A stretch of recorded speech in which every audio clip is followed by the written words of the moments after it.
টাংলাই খুবটাং সকলো অসমবাসীলৈ আজি লাচিত বৰফুকনৰ শুভেচ্ছা জনালোঁ আৰু যিহেতু আমাৰ অসমৰ প্ৰাণৰ বীৰজন আমাৰ মাজত বৰ্তমান নাথাকিলেও কিন্তু অসমৰ কাৰণে আমাৰ কাৰণে গাঁৱে গৈ তেওঁ জ্বৰ অৱস্থাটো কিন্তু আমাৰ অসমৰ সকলো জনগোষ্ঠীকে যুদ্ধ সত্ত্বে আজি মোগলক পৰাজিত কৰি কিন্তু আমাক অসম ৰক্ষা কৰি আজি আমি এই অসমৰ যি জনজাতি হিচাপে আমি আজি পৰিচিত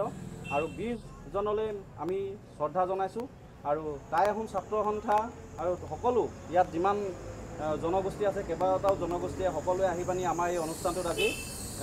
বন্তি প্ৰজ্বলন কৰিলে বীৰজনলৈ শ্ৰদ্ধা জনালে আৰু সেই উপলক্ষে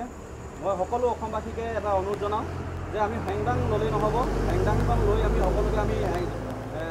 আছে হেংদাং লোৱা নাই ল'লে হেংদাং ৰক্ষা নাই বুলি ক'লেও নহ'ব আমি কিন্তু লাচিত বৰফুকনৰ আমি স্মৰণ কৰিব লাগিব